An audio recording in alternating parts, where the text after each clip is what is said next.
Hello, everybody. Welcome to Eric and Emma's Q&A. We should come up with a better name for these, Eric, while I know. we're going to keep going with them. Got to come up with something like E. I don't know. There's probably something we could do with the double E there. I'm just not feeling creative enough right now. We'll come up with it. But for those of you who are joining us, whether it be on LinkedIn or YouTube or Facebook, we are coming at you because we went live on TikTok about 2 weeks ago, which some folks should hopefully be tuning in there as well.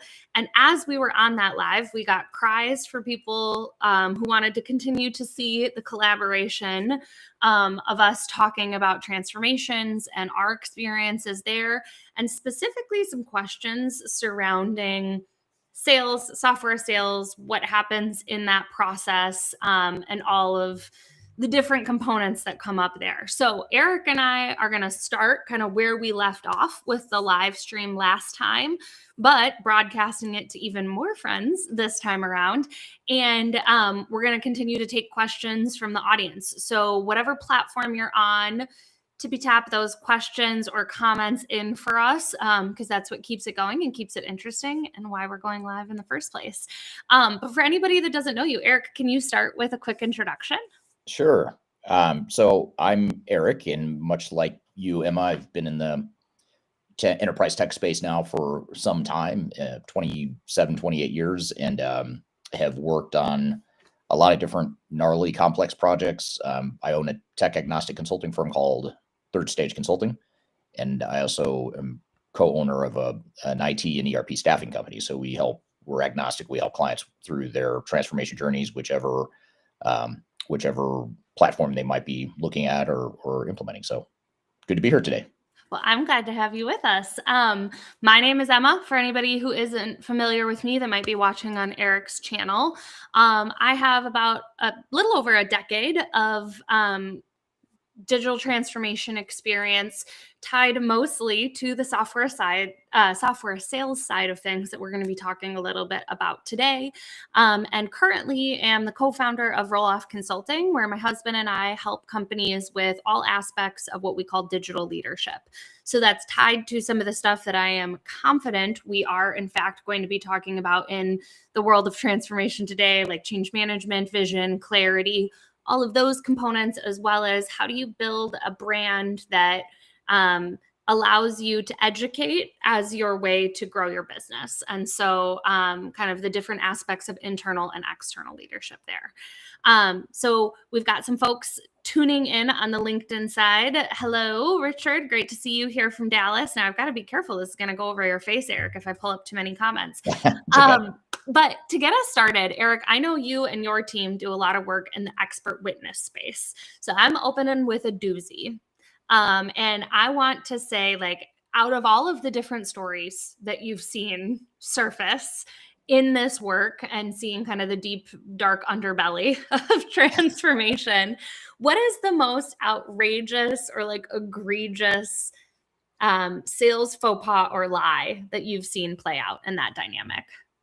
Yeah, when you mentioned that you were going to open with that, first of all, I think it's a great way to open because it'll hopefully stir up some conversation, or I'll be curious to hear if others have seen anything remotely like this. But, one thing I'd say is, like, I'll start with like the common stuff we see, which is not the biggest story. We commonly see exaggerations of software capabilities and showing, demoing functionality that's not quite ready yet, but it's going to be in the next product release. We promise, we swear, et cetera, et cetera. So we see a lot of that kind of stuff, a lot of severely underestimating project timelines and budgets, underestimating risk, underestimating resources required. All that stuff, I hate to say, is very common. And I know you've had to sell against that dynamic in the past too. So I'd be curious to hear your input. But the single most egregious one that I had was there's this project that failed. So just like every failure, they'll hire an expert witness. Each side will hire an expert witness to come in and do an analysis and a report of why the project failed, what the root cause was, and then the lawyers will fight over whose fault it is and try to settle. And if not, they go to litigation. And so part of it's analysis and writing a report, and then you have to testify in court if it does go to court. And so this failure was a lot like, on the surface, was a lot like the other failures that I've been involved with. But there's this weird dynamic that I'd never seen before. Where they hired the company, the implementing organization hired basically a hired gun to come in, not as the CIO, but as the transformation director, like the program director for the whole global transformation. And this was a mid-sized manufacturing company in the Midwestern US, blue collar, very trusting group of people. They assume the best in people, et cetera, et cetera. Not a bad thing, but they hire this guy. He comes in and brings in a vendor and a system integrator to implement a certain software. I won't mention names, but it was a well-known software. I know you know it. Most people listening know what the software is. But the key was the system integrator, the partner that they brought in. The guy had a previous relationship with it. Like the guy that they brought in as a hired gun had worked with this company before. And you think, okay, so he's got experience. He's familiar with them. There's value in that familiarity. And the project goes off track. It's failing, and he's under all this pressure from the board and from the management team to fix it. Like, get rid of these guys. They're screwing up this project, and it's getting bad. And he refused to do it. And then someone came in over the top of him and basically canceled the whole project and said, we've got to stop the madness. And so it goes to litigation, and that's where we got involved. And as we were going through this, we found that the guy that they had hired had a referral agreement with the system integrator, and he was getting a kickback from the vendor that he brought in to do the implementation at the company. So not only was he making like $300 and some $1,000, which isn't, but for that role, I guess that's an average. It's a lot for a lot of us, but it's an average pay for someone in that role. Good money he's making there, but he was making, in addition to the $300,000 plus a year he was making from the company that hired him, he made over $1 million from the partner that he had the referral agreement with. So he was actually benefiting the longer the project went on and went over budget and things like that. So that was by far the most egregious, like borderline criminal sort of activity that I've seen. And there's been a lot of pretty nasty things I've seen, but that's probably the worst one. I can't imagine like ethically being like, yeah, it's cool for me to take from both ends of this. Yeah, and not reveal it somehow, not disclose it, just totally under the radar. It was crazy. Yeah. So I like, just for me, from my like gut, I'm like, even thinking about that kind of like makes me sick to like imagine the double, it's like double agent stuff. Totally. Yeah. Which, okay, before we get to like some of my own experience in that side, I've been seeing this is just for the TikTok crowd or for people that fall into my demographic. I don't know if you would know this when I say it, but there's like this big case playing out in Hollywood, tied to the movie It Ends With Us, and like Taylor Swift and Blake Lively's text messages are ending up all over, and like people, it's like this plot to steal the movie. And my transformation brain can't help but go to like the plot that between Pega and Appian a couple of years ago with like the corporate espionage, like people spying on things and trying to get into customer conversations and feeding information back and forth. And every time I see that kind of stuff happen, I'm like, well, all of this stuff exists in the movies because there are sadly people out in the world that do this stuff. And so like the idea that there's like a salesperson who is, and for anybody in my comments on TikTok, I've had a lot of conversation pop up about kickbacks and how that plays into all of it, and referral agreements and stuff like that. So Eric addressed it. It has been discussed. It is out in the stratosphere at this point. You can see what I did there. Nice. But so I like on my end, I want to like preface by I was in software sales, but like I had a company that allowed me to do it the right way, like just to put it out there. And I also, I think, was in a slightly unique position. This is certainly not unheard of, but when you go to specifically like software development companies, typically sales is focused on sales. They're not focused on also account management and long-term partnerships. And so I was in a position where it was my job to not only get the initial sale, but like have like launch to those relationships and be able to go back and continue to work with these customers and manage the account ongoing. So I think from an incentive structure, I was set up differently by being with an organization that believed in long-term relationships in comparison to sometimes what we see out in the world with just like sell it, send it over to someone else to deal with and run away with your commission check, I think is a lot of where some of these cycles get going. Yeah. But one of the things that I always talk about that I thought was so interesting when I was in this position is as frustrated as I was when I wasn't willing to misrepresent functionality or make it seem like easy breezy cover girl to implement large platforms that were changing massive parts of your process, I would get frustrated when I would hear that there was somebody else in a different organization maybe making lies or claims that they couldn't quite back up, because then you'd lose the deal, right? And but the longer that I was in my role, the more I saw what I call boomerang customers, who would choose to go down a path because they were being misled or something was being misrepresented, and then get far enough down that path where they realized that that was in fact an oopsies, and they would boomerang back and come back again. And my favorite example of this was a project that I was working on when I was pregnant with my first daughter, and I lost the deal. She was still in my belly. It boomeranged back to me on her way to kindergarten. Oh, really? And so, like, after the deal was closed, I was telling everyone, like, I have a whole human and I've been working on this deal since before she was even in existence. Like, Yeah. that's how long sometimes this takes if you're doing it the right way. And that's just kind of like always what I go back to is like that one deal literally took as long as my kindergartner took to like get to that point, because I was going to go down the path in a way that made sense for me, that I felt like I could stand behind and I could support from that standpoint. Yeah. You really have to play the long game and be comfortable with that. I think the problem, though, it sounds like you were in a different position just because the company you work for valued the integrity. But the problem you have with, especially the bigger system integrators and vendors is they're focused on immediate results. This quarter, what are you going to close? I don't care about a boomerang 3, 4, 5 years from now. I care about what you're getting closed this quarter. And that's I still had the pressure to close, right? Like, so Yeah. there's like, I can see that again, if you don't have the incentive structures for long-term relationships, I could see how someone would be lured down that path. This is not to like say that it's good or like whatever, but I understand how it happens, to your point, when you've got pressure coming down from people above you saying like, we need this deal closed. I don't care what it takes, get it across the finish line.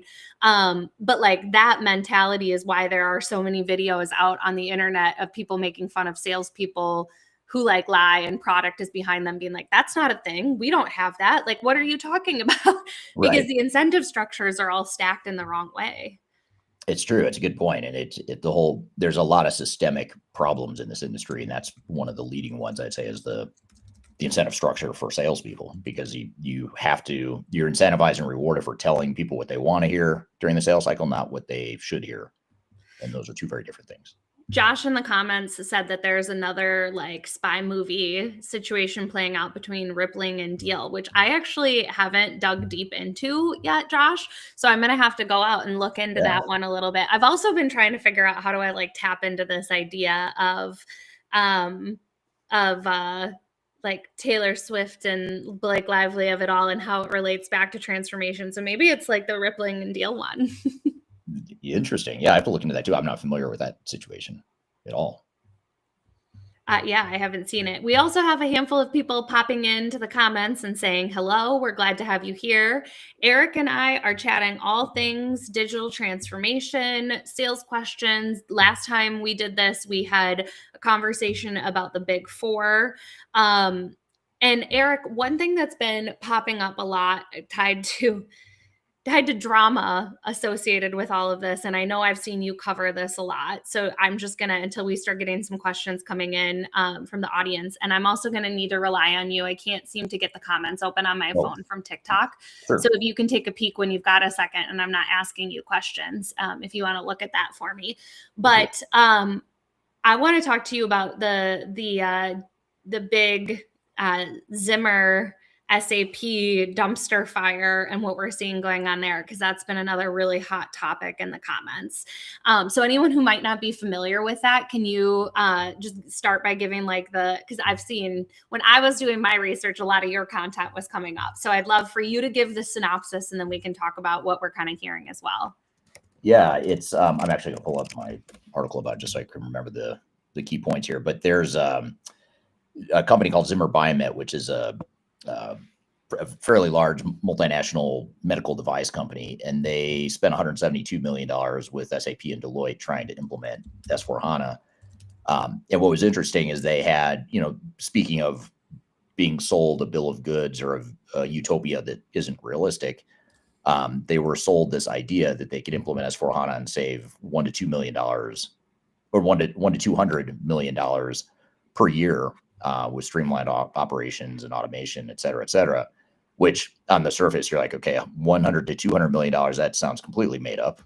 So that's red flag number Quite one. a range. It's a wide range. It's a nice round number. It sounds completely made up. And I don't know this for a fact, but I'm going to assume that Deloitte did the analysis that you should implement S4HANA. Here's how great it's going to be. Here's how much you're going to save. And then they got the implementation work to do it with SAP. But, I think the key in this case, by the way, is you could plug in Oracle or Microsoft or Salesforce or Workday. You could plug in a different vendor. You could plug in PwC or IBM or someone other than Deloitte. You'd probably end up with a similar result, not because they all suck, but because of the stuff we're talking about here, which is just fundamental breakdowns in the system, in the way this industry works. So anyway, they're a $25 billion company, 20,000 employees, 100 countries. So right there, that tells you it's a big, complex project, no matter what technology you deploy. And they set the original contract at 69 million, and then it jumped to 92 million by the time it was done. But then that wasn't even the worst part. That's, you figure, okay, so you spent 20 some million more than you thought. That's one strike. But the big strike, the big hidden cost that most companies don't even think about when they sign on the dotted lines to embark on these implementations, is how it affected their operations after go live. So they did not, needless to say, they did not save $100 to $200 million a year. They actually saw a 1.5% decline in revenue that they directly attributed to the botched rollout. Which, you think, okay, that's only 1 to 1.5%, but that's about 75 million in lost annual benefits. So you actually got negative business benefits of $75 million rather than the 1 to 200 million of annual benefits that was expected. So the part that's in there that was not surprising to me, but also makes me sick, is that there were 51 change orders.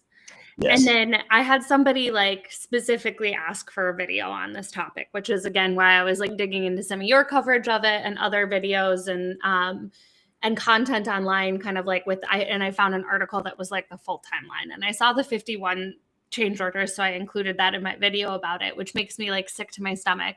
But then I had comments coming in from people talking about being in their transformations that have gone on for 7 years, for people that are 3 or 4 years in without even having a go live date at this point, when it was supposed to be a 2-year long project.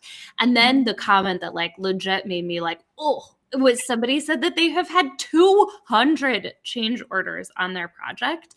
And I, again, back to my software sales days, I remember one project where we documented everything with a change order, even if it wasn't a scope change.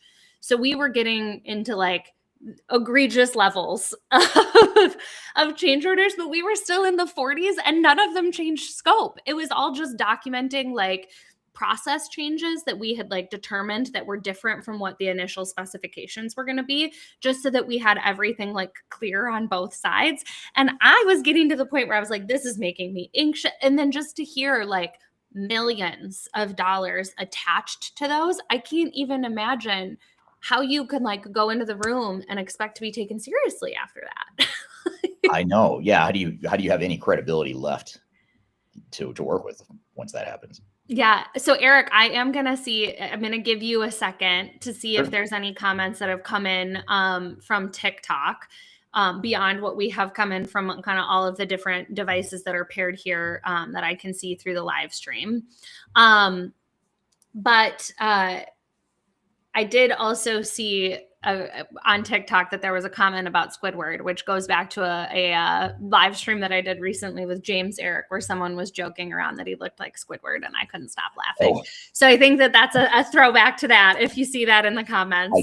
But is there anything else coming in question-wise there? Just hello, how are you from Tihar? Josh Insurance Recruiter said happy Tuesday. Josh Insurance Recruiter also said dream team right here. I like this Josh guy. Yeah, I don't know him. I assume you know him. I do, yes. Josh is the one who told us about rippling, so he must have been watching on two channels for us. That's Josh again. He's trolling us on every platform out there, huh? No, but no questions yet. But we are watching on TikTok. If you guys have questions there, Yeah. So again, Eric and I are chatting all things transformation. Again, last stream, we talked a lot about the big consulting firms. We've been talking a little bit about the sales process. So come put your questions in. So this is a good one. Can you give us an example of what a change order is in the real world? Eric, do you want to get started, or I can also...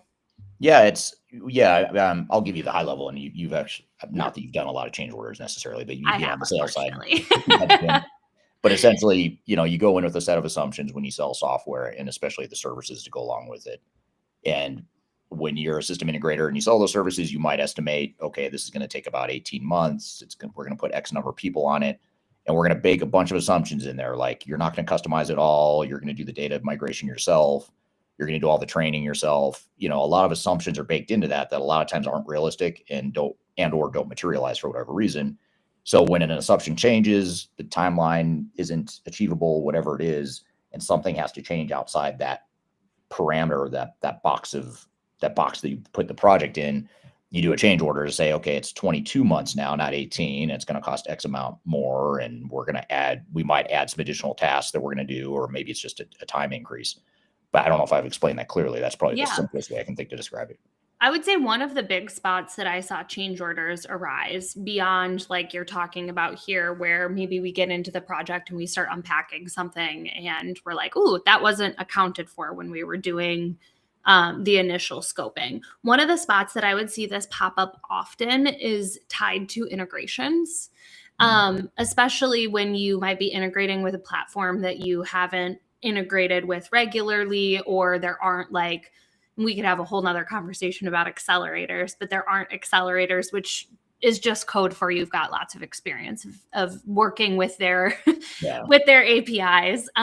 But sometimes when you get in and you say, like, yes, we can do an integration, and you scope something out, so you're talking to someone and they don't feel like they have the need for, like, real-time integration between platforms. You might scope out a certain level of data sharing and integration between those platforms, but maybe it's done in, like, a batch on an ongoing basis overnight to make sure that the systems are in sync, but you don't need, like, real-time connectivity between those platforms. Then all of a sudden you get in, you start doing your planning and like working through, like, the full requirements of the project, and you start talking, and all of a sudden the customer realizes, like, oh, wait, we underestimated how much we need that data transfer to go back and forth. And how do we then, like, get that real-time data and that true, like, API integration between the two? That might be a case where a change order would come in. So we scoped out a certain amount of work and integration work there, but you've decided you want a deeper integration. It's going to take more time and effort, maybe some additional tools that weren't included initially. So we're going to go ahead and, like, move over to this other model of, like, true real-time API integration. Then you issue a change order, to your point, Eric, that says this is the additional scope that we're putting in place, and this is the additional time allocation and money allocation that's needed for it. Yeah. Where we get into, like, these scenarios with, like, Zimmer, where there's 51 change orders, or those people in my comments talking about, 200 plus different change orders, to me, that's a signal that there wasn't enough work done in the pre-sales capacity, or enough work done in planning and engagement at the very beginning of the process to truly articulate what the price tag was going to be at the end. And that just, like, kind of either speaks to trying to shove the sale through, like we were talking about at the beginning, where there's pressures and thought process towards, like, getting the deal done at all costs, and maybe underestimating what it's going to look like to get the deal done, as opposed to accurately representing that to the customer, and or not having the right people in the room. Yeah, it is my thought process. Yeah, I agree, and it's difficult because as a salesperson, you want to assume the best set of scenarios, right? You don't want to you don't want to introduce risk that you're not 100% sure is there. For example, if you say, okay, it's possible in a perfect world, we could do this in 18 months, but really it's probably going to take 24, 30 months. It might even take 3 years, whatever. You're going to err on the side of saying, yeah, let's just go with 18 and we'll get in there and get started. And if things change, we'll do a change order. And that's where a lot of salespeople approach it. And like you said, you made a really good point earlier about how the sales rep that did the initial deal oftentimes isn't the same one that's responsible now for doing the change orders or managing that relationship longer term. So usually it's someone else that has to go in and clean up the mess. And, I know a lot of people, like a lot of sales reps on social media will comment and, about how, oh no, that's not true. I only sell successful projects. And the first question I'll ask is, were you there? Like when the client went live? The software might be working, but did the business operations work? And back to the Zimmer Biomet thing, the software probably worked. I don't have any proof that the software wasn't working, but the problem is it wasn't working for their business. Something was disconnected between the technology and the people and process. And I know you talk a lot about that too in your social media stuff, and that's a huge breakdown. And so, you could be successful technically, but if you're not successful on people and process, it doesn't matter that the technology works. And I would argue it's not actually working. Well, and so there's a question from Marlon in the comments saying, like, how big of a part do you think solution-based implementations are contributing to these failures, i.e. lack of requirements? And I think that is a pretty significant part of this and I brought up the word accelerator in a little bit of quotes earlier, but I think that's kind of like this idea of a solution-based or out of the box, which might be a good like segue for us to kind of head in that direction, Eric, while we're chatting about this. But I do think that this idea that software can come out of the box and be implemented and give you the kind of return that companies are truly hoping for is a little bit of a fallacy. And by a little bit, I mean it's absolute. You mean a lot. Yeah.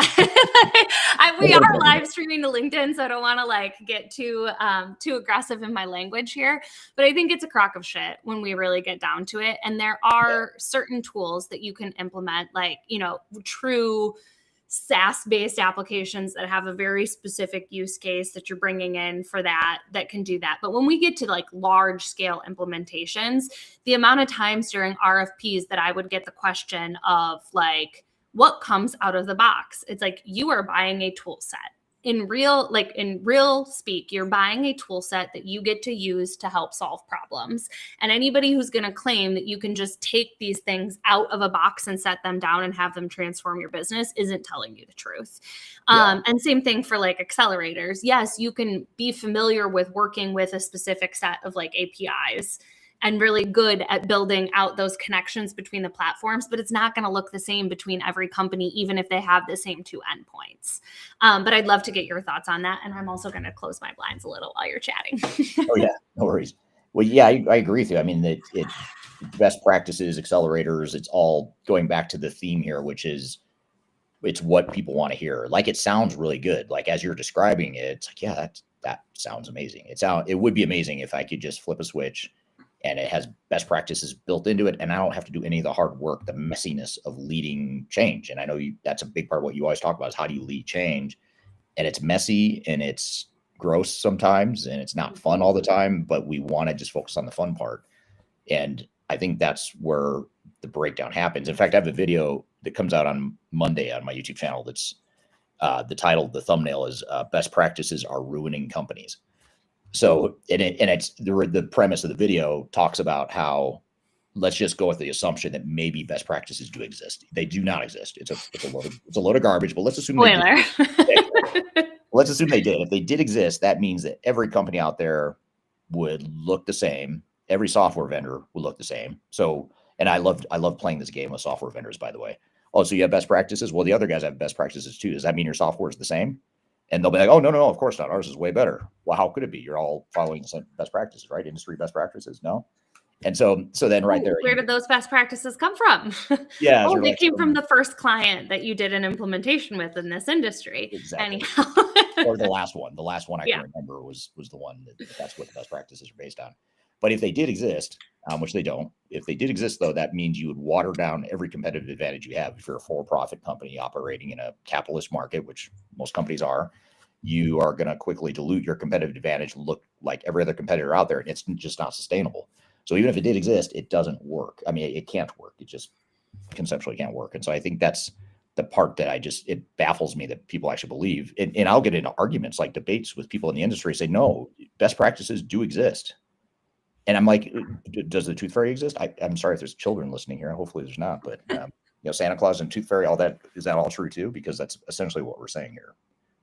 Well, and I think I've talked about this, like my thought process on the best practices. There are things that companies do that are unnecessary steps within their process. And sometimes it takes an external set of eyes, whether that be a consultant or somebody coming from a software company that's helping you implement, to look at it and ask the question, why? Because internally you're so in it that you don't have the concept of picking your head up and looking and actually thinking through it. And the more questions, and we've talked about this a number of times, Eric, the more times that you ask the question, why, the more you get back to those answers of like, oh, well, we've always done it this way because the old system doesn't allow us to do X, Y, and Z. So we built this workaround. But that's now a cemented part of our process and a part of our institutional knowledge of how this works. Yeah. And you've been doing it for such a long time that you can't think through how to do it differently. Yeah. And a lot of times you need that external sounding board or person to push you to see how you might have some of those things present within your organization. But that doesn't mean that doing it the most straightforward way is a best practice. It's literally just thinking through what is the most effective way that we can go about this process. And the part that's really interesting to me when it comes to best practices and implementing these tools is it's not that there isn't a better way for you to be doing it or a way for you to use the technology to rethink how you're doing it, but it is it waters down every organization to the point that you're doing the same thing as every one of your competitors, and it takes any of your uniqueness or your differentiators away if you just kind of ship off to those best practices. And depending on also, again, like, was it the first person that they implemented in this industry? Was it the last person that they implemented in this industry? You might also unintentionally be taking baggage from those old companies and bringing it into your company and removing a differentiator that you had in the first place. Yeah, that's a great point. That a lot of these best practices are probably flawed in that way. I wish you would have told me that before I filmed that video, because I could have included that. I could have included that. That's a really good point that I did not cover or do not cover in the video. I see a comment that LinkedIn Live is not being our friend right now, and it keeps crashing. So I appreciate you coming over to YouTube to continue the conversation with us and let us know, what questions or feedback you have for people that are just joining us, whether that's on YouTube, maybe not on LinkedIn if it's not being our friend, Facebook, TikTok, whatever it is. Eric and I are chatting about transformation, our experience in the enterprise software space. So keep questions and comments coming through, and we will get to as many of them as we can here in the next about half an hour. I'm not going to bring this whole question or comment up from Florent because it will take up the entire screen and I think completely cover your face, Eric. But he asks about tricks or tips to convince the C-suite to invest in governance. So process documentation, ownership, data quality, change requests, change management, and how do we, when they often never heard of this stuff. So he's talking about in maybe a smaller business environment than like the large SAP implementations and stuff, or like where the power users might be lacking in that background. Yeah, this is a really good question. And I'll give you the backdrop of why this is so hard to convince and why it's such an irrelevant point for convincing your leadership, because software vendors will typically say, we've got it covered. Don't worry about it. We will handle the project management and the project governance. But there's two major flaws with that model. One is that the fox is guarding the hen house. You've got, the project management is actually benefiting if the project takes longer and costs more money. So that's a conflict of interest right there. Second of all, the technical implementer is typically just one work stream within a broader program. And so while they might have a technical lead, yes, they'll have a lead. They might call that person a project manager. They're not the true program manager, like the PMO that would oversee the entire transformation program. Think of it as like in an org chart, you just have one work stream that's technology for one system, but then you've got integration, you've got data, you've got process management, you've got change management, training, all the other stuff that goes into it. And the vendor might touch some of those areas, but they should not be the ones managing that entire program, and nor they typically won't do it. Usually they're focused myopically on building their software, which is what you want them for, but you need someone to manage the rest of it. So I think it's a good question that you don't want the vendor doing it for those two reasons. But then to the other part of the question, well, who should do it if I don't have the right competencies in-house? This is where you have a few different levers you can pull on. One is you can obviously upskill your team and potentially hire and augment your existing staff with people that have had experience with these sorts of programs. You can bring in agnostic, objective advisors like Ema or I to help with that sort of thing. And you might need to slow the project down. You know, the vendor is going to try and force fit all their revenue and the implementation to as small of a timeline as possible because it benefits them. And the reality is your business can't change and keep up with as fast as they can implement technology. And so you might have to be the one to raise your hand and say, okay, you're telling me it's 18 months. It might actually, I feel comfortable with, 24 months instead of 18. That'll give us time to catch up and to keep up with you guys and to learn as we go and that sort of thing. So you have levers you can pull, but the key here is leadership. This is all about the stuff you always talk about, the leadership stuff. You have to make these hard decisions, even if it's not the easy answer or the easy button that you're looking for. And I will say, when it comes to specifically on the change management side in smaller organizations, and Eric, I've talked about this at your conference a couple of different times, I always kind of default back to making change leadership and change management as simplistic as possible. So I know you mentioned in your comment, like small to mid-sized businesses, and like, how do we get them to take things like process documentation or like data quality, but then also change management seriously? Part of it is just making it as simple as possible, not because they can't comprehend complex, but if we want adoption and we want people to try and drive these things forward, we need to make it as simple as possible, because especially in a small mid-sized business, they're juggling a lot. And so from a change management perspective, which doesn't necessarily touch on like the process documentation or data quality side of things, but getting people on board, getting people to understand the scope of what you're trying to accomplish and getting adoption can really come down to like having a strong vision for the company and where you want to go and why you're doing the project, and centering everybody around that central why. Thinking through how you communicate with people, and not like in a corporate like communications, like full change management team side of things, but like what kind of bi-directional communication do you have in place with your team so that everybody understands where you are, where you're going. They feel like they can give feedback on what that path looks like, and that you're getting their input when it comes to things like process. Because especially when it comes to maybe documenting a process, really deeply understanding it, if you're not including your users in that process, you're missing all of the sneaky workarounds that we just talked about that they've developed over time.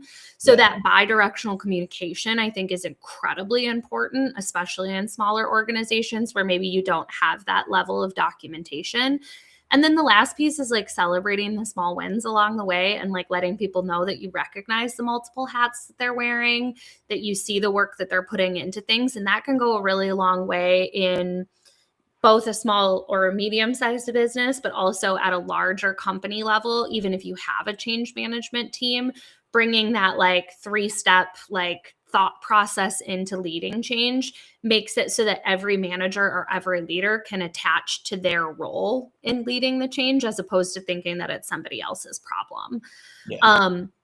When it comes to data quality and like documentation or ownership over the process, I think, and Florent, I know your position is kind of like a little similar to Eric and I, but more in that solo capacity. I would spend time thinking through where you have really good examples of where not thinking through those components at the front end knocked you down in a different implementation, and speaking from that like war scars standpoint can oftentimes be a nice way of showing like I've learned this the hard way with other customers, or I've seen this play out the hard way. I feel like in a small to mid-sized business, a lot of times like that actual like where the rubber meets the road guidance can go a really long way, because those people are used to like digging in and doing the work, and they're going to take your experience of how it could go awry with stories a lot more seriously than they would of like kind of that best practice posturing that we were just talking about. Yeah. Yeah. And if I had to take it one step further, and this might offend some, so I should be careful how I say it, but it following best practices is, or assuming you've got best practices in these easy button, it's kind of a lazy approach to leadership. It's outsourcing leadership and outsourcing tough decision making, because ultimately what you have to do is you've got to be the one to decide like what the trade-offs are, what's best for my business and all that stuff. So I think the businesses or the teams that can do that the best are the ones that are more successful. The ones that are worst at leadership are the ones that they're going to fail no matter what technology they try to deploy, no matter what SI they bring in. The vendor and SI might get blamed for it, but they're bound to fail if you don't have good, strong leadership there. Yeah. So Eric, another question that came in, I think more specific, probably in your wheelhouse, is what are your thoughts on SAP AI blended with master data governance? Sorry, I'm just watching there's on the YouTube stream, there's hamburger helper discussion now, and I'm getting hungry now. Just watching. I think we can meet and make hamburger helper together. And then someone said, "I'll cook with you, bro." So anyway, I got very distracted by that. Well, I'm glad we're making friendship matches in the comments for people. I know, totally off topic, but that's okay. we're a community for sure.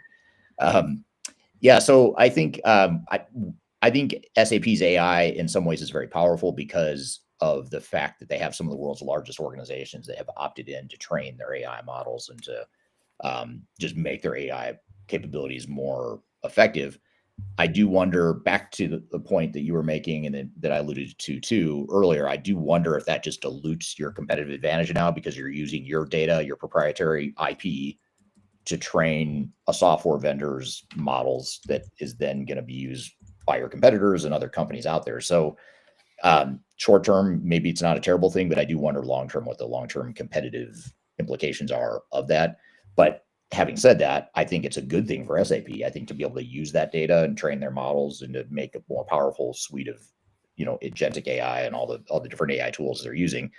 But I think in addition to potentially diluting your competitive advantage or giving up your IP to train others to benefit, or to train someone else's software to benefit others. The other thing there is that you're creating more vendor lock. I mean, it's just harder to move away from SAP in the future. If now you've got data in SAP, you've got the SAP applications, you've got SAP's AI, you're totally double down on all the SAP stack. Someday when the time comes, when SAP is obsolete and the next wave of technologies comes out and it's not SAP and you want to switch away from SAP, it's going to be very difficult to do. So I think the switching costs are getting higher and higher, not just for SAP. All the vendors are in this arms race to get in on the AI movement, because it does help solidify that vendor lock, which is good for them, but not always good for the customers. Which I think is also a really interesting kind of segue that I want to come back to in a second, because I did see another question. Actually, we'll come back to the question in a minute. I've been having a really ongoing conversation with my audience about cloud hosted versus on-prem. And this is obviously something that's going on with SAP pushing people to the cloud now as well. And I think that part of that is actually vendor lock as well. And I think people underestimate how much, I think it is a larger shift if you are on a cloud hosted solution with a vendor in that software as a service, true model, to lift and shift to a different company's cloud is actually more difficult than it would have been for you to switch out your core if everything was on premise. And I see you shaking your head, but is that, I mean, that's your opinion as well, right? Absolutely. Yeah. And I think there's there's a reckoning on the horizon. Maybe it's a decade out, but you're going to get this wave of companies that are just now implementing or have recently implemented cloud solutions. And that next wave of replacements is going to happen starting probably in 10 years or so. And that's where you're going to see the pain and the chaos. And guess who's going to benefit from this? It's going to be the tech industry. The tech industry is going to be fine. But these companies, you think they're hard now. Imagine ERP implementations or tech implementations in 10 or 20 years. They're going to be a nightmare compared Well, to. and just like even the migration of your data. Yeah. Just getting Like, it out of it's it. hard enough to do a migration right now if you're on-prem and moving to the cloud, or from prem to prem solution, but moving to the cloud or from cloud to cloud, and like that, I mean, it just like that part of it alone is really interesting. And I think we're seeing that move of like the final push. There's plenty of vendors that required cloud hosting before SAP. Like they are not the first mover in this space, but because of the depth of their implementations, and also how wide reaching their solution is, it feels more acute probably than what we've seen with other platforms. But there's also this interesting dynamic playing out of like, so there's like cloud versus on-prem, and we're seeing people start to raise their hand and say like, hey, actually, I don't want everything in your cloud. Like, that's just your computer. It's not like, it's not actually in the cloud. But then there's like, tied to this AI conversation, I'm seeing a lot of like build versus buy coming back up. And are you seeing that in your work as well, Eric? Yeah, we are. And a little bit of repatriation of moving some stuff from the cloud back to on-prem. We're starting to see some of that. It's not a majority by any means, but there is a little bit of a backlash we're starting to see. It hasn't picked up real momentum. We'll see if it's sustainable in the short term or not. But I think eventually there will be a backlash. And I think we'll probably settle in the middle to where it's more of a hybrid approach. Like, you might have your super sensitive confidential IP might be on-prem, obviously with tight cybersecurity and that sort of thing. But because that's the argument I always get from cloud providers, is like, oh, what about cybersecurity though? Well, you don't need to be in the cloud to be cyber secure. So I think you'll start to see more of a hybrid model where like some of our commodity processes and data could maybe be in the cloud, and then our core competitive advantages might be on-prem. Because if you think about like the world's biggest, most successful companies like Amazon, and I'll just pick on Amazon. I mean, they did not become Amazon, this big global juggernaut, by implementing standard off-the-shelf software. They did it by building their own technology that gave them a huge competitive advantage. Walmart did the same thing back in the 80s and 90s, and that is still served them well today.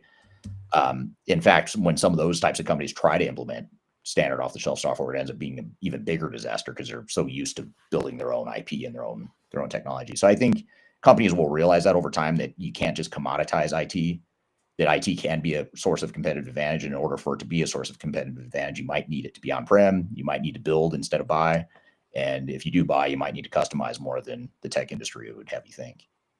See, and people in our comments are disagreeing. They're saying, no way, you've got to be in the cloud. And I think like this comment here, like if you want to maintain and secure all your own infrastructure, I think that's a part of the conversation, right? Like, so over the course of my technology career, when I first started, there was a handful of SaaS solutions, but it really wasn't this probably would have been 12-ish years ago.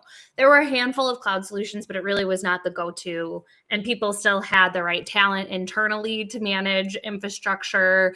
There was still like, that was just like kind of the way that it was. And you were buying most solutions on-prem.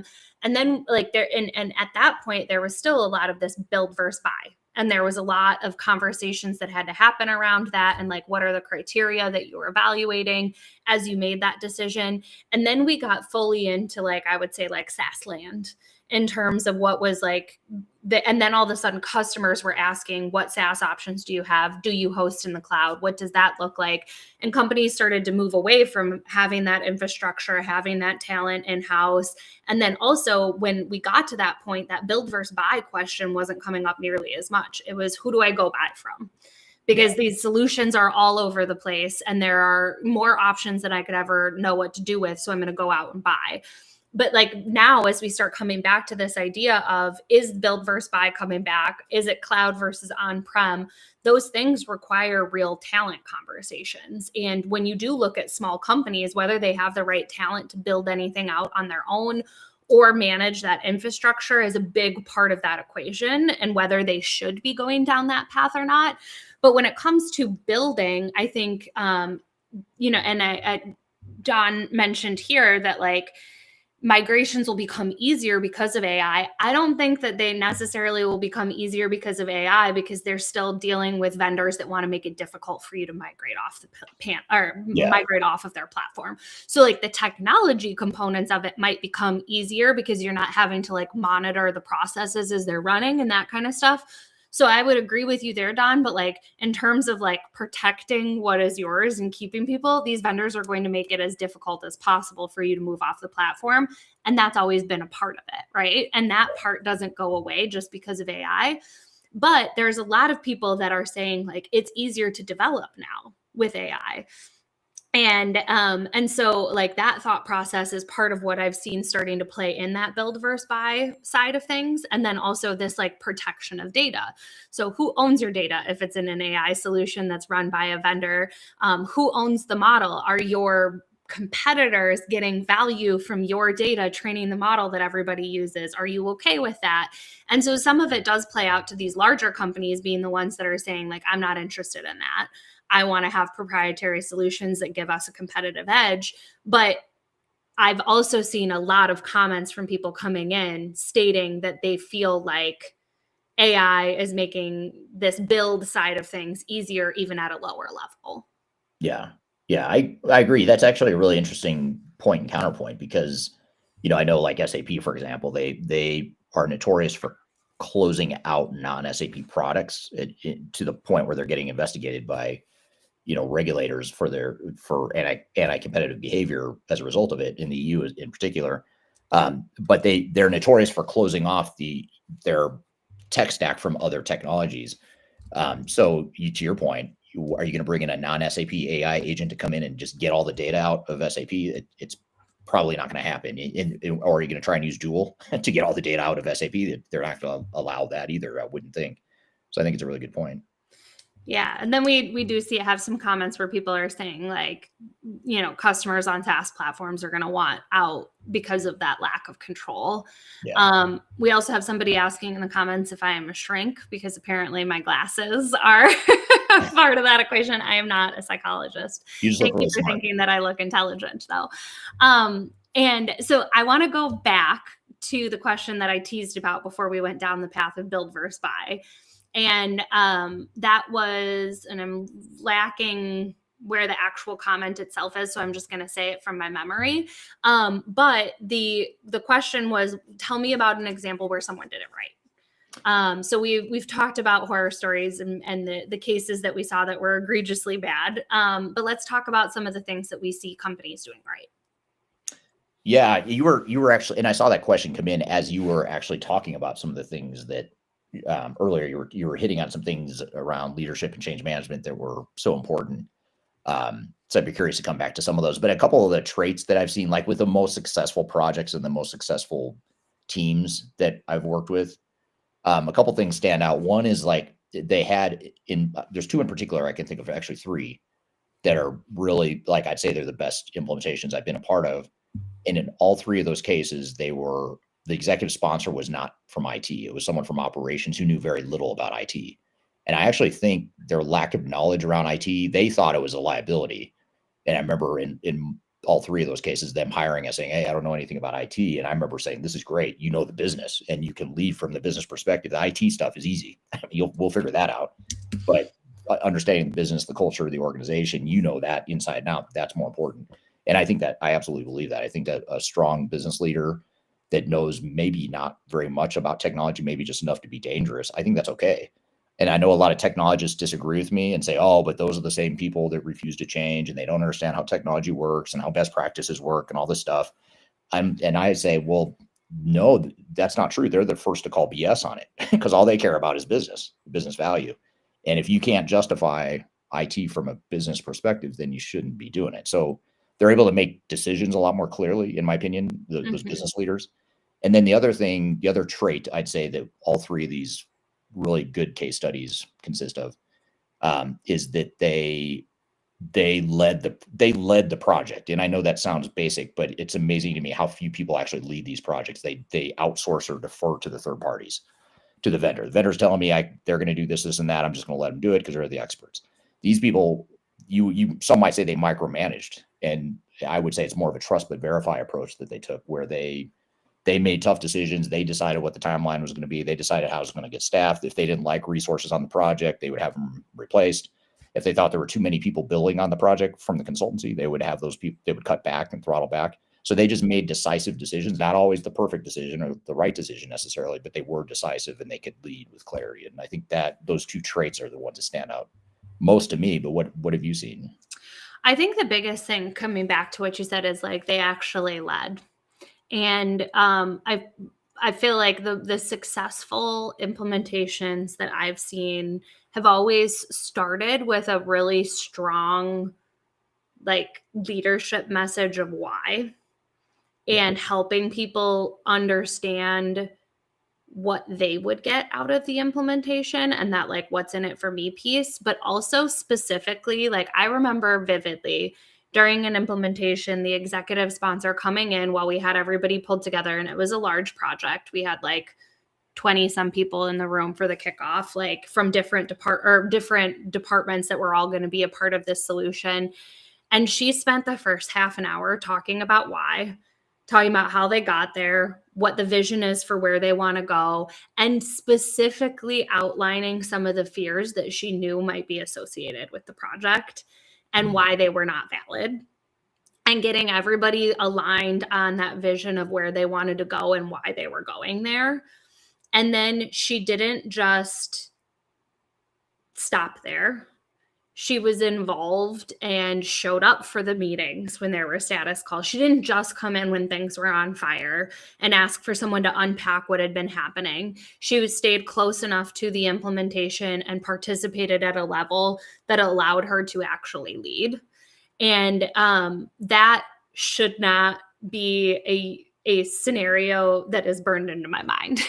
Like that should be what leadership looks like when we get to projects like this, especially when we're talking about like large scale implementations that are touching almost every single department within your company. Leadership cannot just sign a contract and then like Homer Simpson into the bushes, like that meme that's out there. And that is one of the most common things. And I have, and I've presented this at Stratosphere before as well, but I talk about like my 4P for visioning, and like that's, you know, talking about the purpose, talking about and involving the people from the very beginning that are going to be impacted by the change, outlining the process of what the change is going to look like and kind of demystifying what that process is going to be. And then the final P is participation. And going to like how I came up with that framework was I made a TikTok video, not realizing exactly what was going to happen, but I made a TikTok video saying like, what do you wish the leaders in your company actually did?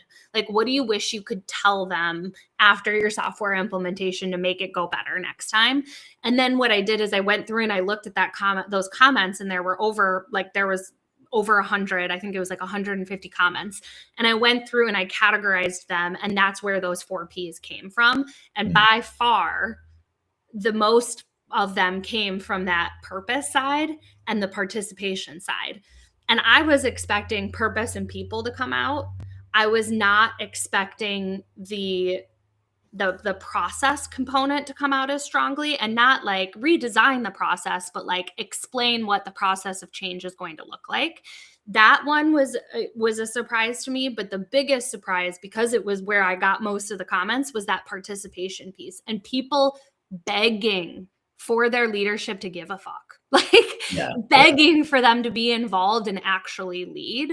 And so I like that, like when I look back at the most successful implementations that I worked on while I was still in that sales capacity, it was leaders that did a really good job of setting that vision and participated. And that shouldn't be rare. Unfortunately, it is. Yeah. That is interesting you say that, because why should that be surprising, or why should that have been an aha moment for you? You know, it should have just been like, yeah, it's just like every other project. They have a clear purpose and clear vision. We have come to the end of our time that we have scheduled for today, right in time for the comment of people saying, keep going.